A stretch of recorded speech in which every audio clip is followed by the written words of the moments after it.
Ranged against the gathering might of the Imperial siege army were the defenders of Vraks, the disciples of the renegade Cardinal Zafan and their assorted militia wings.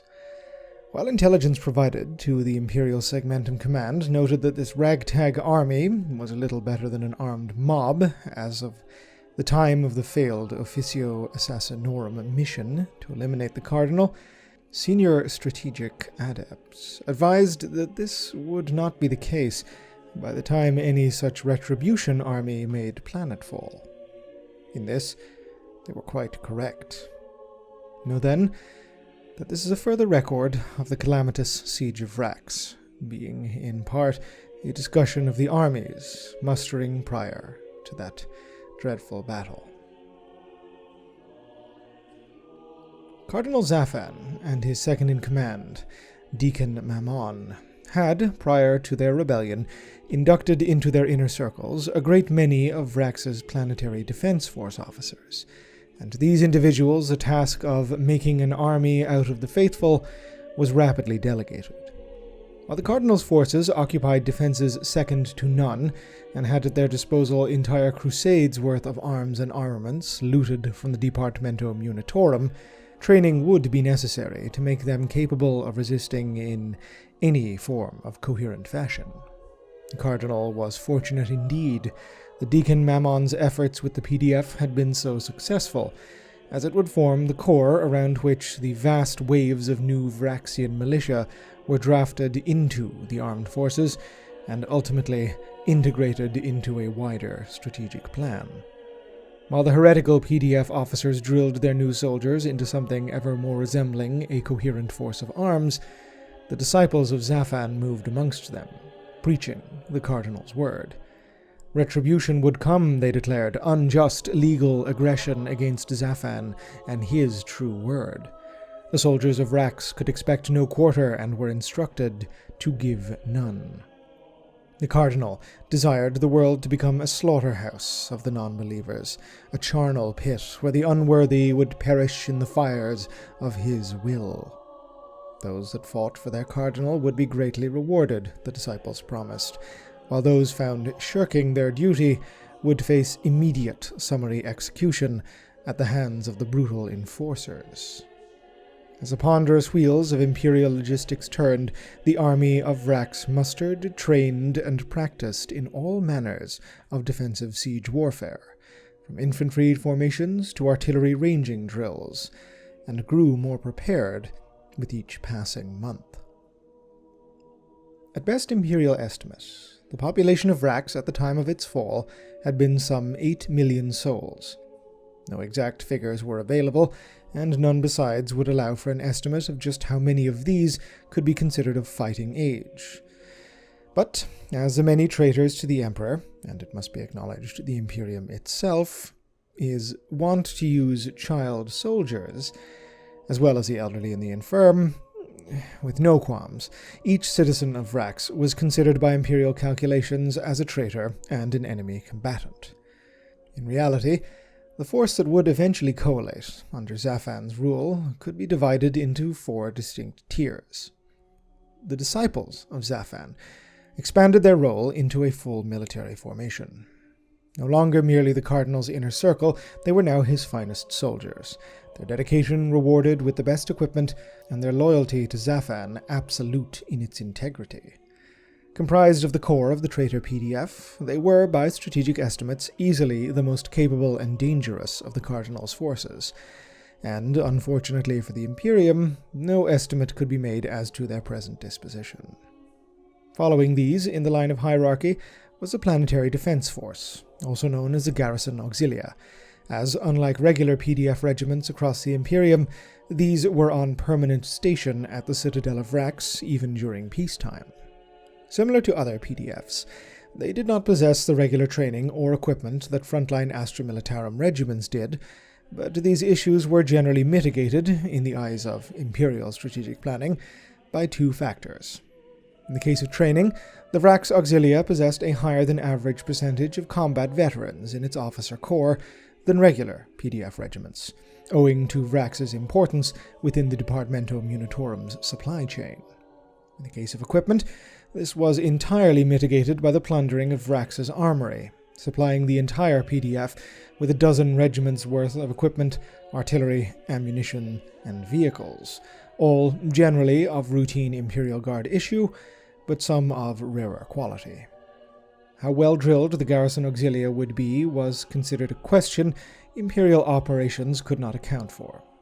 It was generally considered, however, that amongst command officials, even the most coordinated operations may be outside their reach.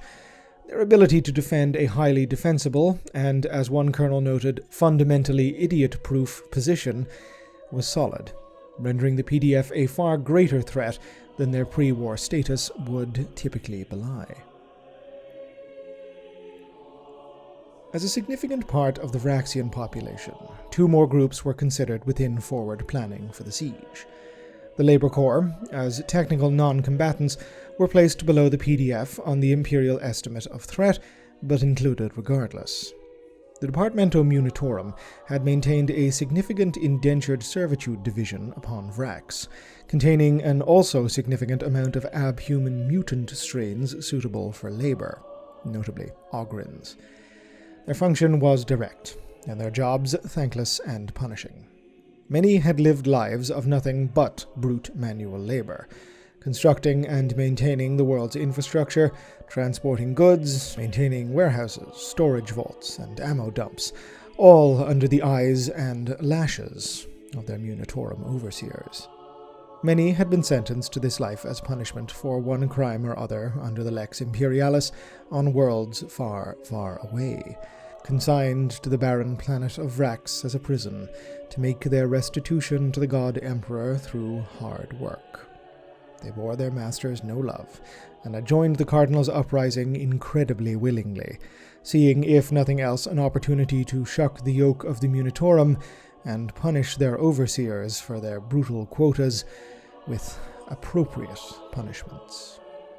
In reality, many had simply exchanged one master for another, as the disciples moved quickly to put the Labor Corps to work on shoring up and improving Vrax's defenses and infrastructure ahead of the impending Imperial invasion. However, many, by Imperial estimates as much as 25%, volunteered to join the garrison auxilia, and were organized into their own ersatz divisions, becoming known as the Vraxian Militia. Members were guaranteed privileges above those of laborers, namely more rations a day, as well as a reprieve from the worst of manual work, making the position relatively quite attractive.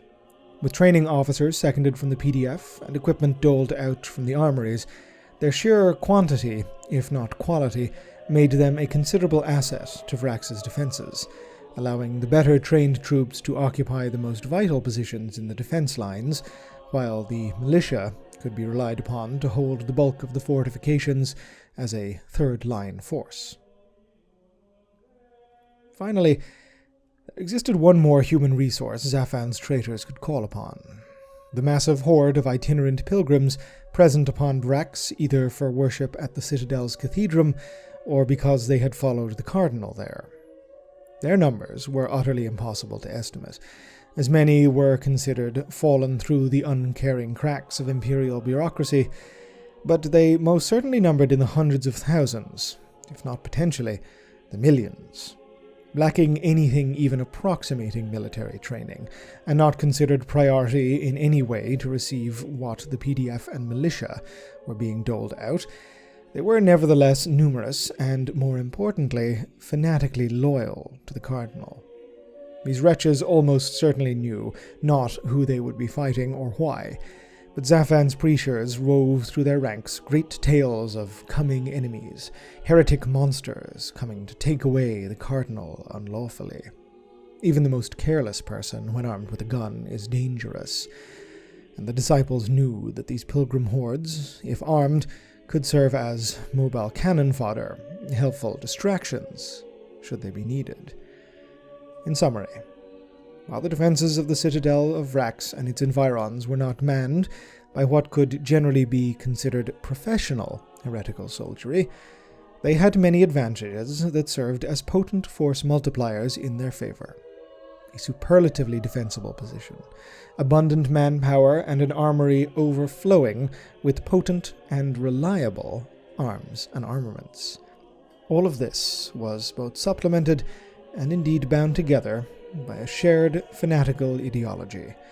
And while it was not shared with equal zealotry by every single individual, the Cardinal's agents and political officers were everywhere, monitoring the loyalty of all and dragging away those suspected of deviance for punishment, torture, and execution. The gospel of Zaphan united the defenders of Vraks, instilling within the most obsessive a self-annihilating fervor that would be tested soon against the inverted but likewise powerful loyalty of the Death Corps of Krieg. The position they were occupying had the finest defenses the Imperium could have devised, and for all their lack of training and discipline, their fortifications and equipment made up for any shortfall. In the previous entry in this series, our humble servant elaborated upon the serving members of the Death Corps of Krieg, as well as the origins of their regiments, so for a fulsome account of their history, acolytes should pursue that record at their leisure. As discussed, the Krieg were selected for deployment in the Vraks theatre for their aforementioned loyalty, essentially suicidal dedication to duty, and for their experience in fighting the attritional warfare the siege would mete out upon any attackers. Their equipment would reflect this. Each Krieger was outfitted based upon the standard precepts of their regiments, with the most recognizable aspect in their panoply being their distinctive greatcoats, Mark IX plasteel helmets, and gas masks. The coat, a product of the hell world of Krieg itself, was designed to offer little in the way of ballistic safety, but instead rather robust chemical, biological, and radiological protection. During its manufacture, any of these coats were treated with a variety of chemical processes to ensure that the soldier, once swaddled within their heavy depths, was afforded a surprisingly comprehensive ward against chemical and biological agents. As a side effect, the scent of the garment was incredibly pungent and unpleasant, but should the Krieg have ever considered this an issue compared to the protection it afforded, it was never mentioned. Completely waterproof and incredibly warm, the greatcoat would additionally serve the Krieg well in Vrax's bitterly chill and occasionally very wet climate. The Lucius Pattern No. 98 lasgun was a weapon of note for the average Krieg linesman, a workday las rifle that runs at a slightly higher charge than the standard issue Militarum one does, for what is considered a better trade-off in killing power over shots per clip by the commanders of the Krieg. Additionally, as the preferred mass infantry tactic of those self-same commanders is the headlong bayonet charge, the No. 98 came with a 45-centimeter long sword bayonet and secure attachment. The dreadfully iconic Krieg gas mask is managed by a chest-mounted regulator unit, which features a battery-operated fan in combination with filtration systems to allow for a positive flow of air through the gas mask at all times. The Krieg soldier is also equipped with frag grenades, a backpack that could unfold into a rudimentary half-shelter, and an entrenching tool to allow each soldier to contribute to the construction of battlefield trenches and fortifications. As a siege such as Vraks would be won or lost, by imperial estimation, in the realm of artillery, the infantry regiments of Krieg were supplemented by an extraordinary amount of field cannon and howitzers. Each Krieg infantry regiment would contain within it its own artillery companies, comprised primarily of large numbers of self-propelled Medusa siege howitzers and often static Earthshaker cannons. There would additionally be dedicated artillery regiments to man the heaviest guns, such as the mighty Imperial Bombard siege weapons.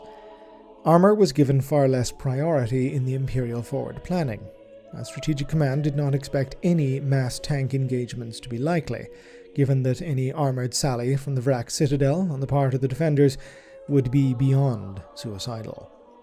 Armored divisions, comprising of Lehman Russ battle tanks, with Baneblade super heavy support, were nevertheless attached to the siege army to supplement infantry offensives, and Gorgon armored transports included for the secure delivery of infantry elements to the front lines, should they come under heavy fire. Almost all of the regiments that made up the Imperial Siege Army were reconstituted.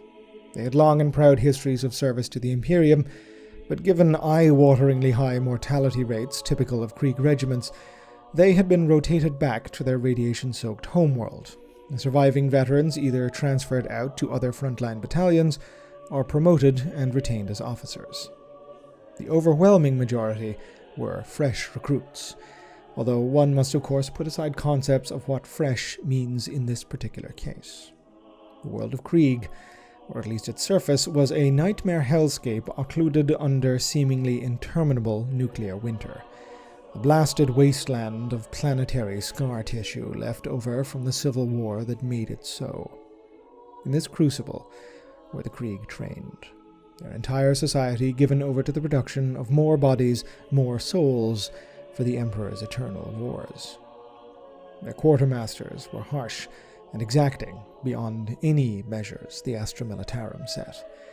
Krieg youth were shuttled up from their underground hives and thrown into exhausting mock battles and grueling training regimens to craft them into the dehumanized, fanatical soldiery the world apparently demanded they become.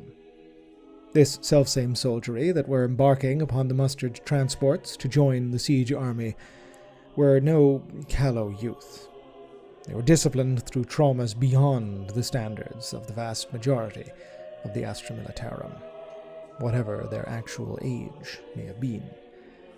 The climate of their destination world was, in fact, milder than their homeworld, with its darkened skies and radiation storms, although Vraks itself was no pleasant shore. A barren world with little in the way of distinguishing, anything. The tectonic and climatic stability had been a large reason for the Munitorum selecting it for their purposes. The arid surface was covered in a layer of sulfurous dust, the presence of which, when excited by the wind, created daily, if predictable, electrical storms, rainfall from which would turn the land into cloying quagmires, not indeed unlike the sucking poisoned mud of Krieg's own surface. The theater of war would be made up of these selfsame sulfur flats, as the Imperial Army had selected for its approach the entire 5,000 square kilometers of the Van Meersland wastes surrounding the approach to the citadel. As it was next to featureless, and indeed largely unmapped by Munitorum cartographers, Strategic Command delegated the responsibility of assessing it to the officers of the Krieg upon their upcoming landing. It did not escape the notice of either that this put the attackers on a severe back foot. The enemy would no doubt have spent plenty of time evaluating the best positions for artillery, fortifications, gun nests, redoubts, and trenches in the time it was taking for the Imperial muster to gather. The Krieg would simply have to learn all they could as they advanced into the killing fields, something their officers took with what Sector Command was surprised to note was something lying between resignation and relish. The board was set, and the pieces were moving. The players were maneuvering in their opening gambits, assessing each other's strengths and weaknesses from afar. The Imperium was fully aware it was running on outdated and inconsistent intelligence, something the Logis calculator adepts were already factoring into the manpower requirements for the initial years of the siege. The traitors upon Vraks, many of whom did not know why or what they would be fighting, were training and preparing daily for the oncoming storm, whipped into a religious frenzy by the preachers of Zafan. Both sides, undoubtedly, knew the siege would be long, arduous, and bloody, and both sides, arguably, were in full confidence that their positions, soldiery, and various advantages would allow them to carry the day. Both sides were, in their own ways, utterly wrong. But just how so, we'll have to wait until their best-laid plans would encounter each other. And for that, I must wait. Ave Imperator. Gloria in excelsis terra. This video and this channel were made possible thanks to the very kind donations and support from my Patreon subscribers. If you'd like to help support the channel, head on over to patreon.com/OculusImperia. If you'd like to receive more updates about the channel and any future videos, you can contact me or follow me on Twitter @OculusImperia. Otherwise, please like, subscribe, comment, let me know your feedback, and as ever, thank you very much for watching.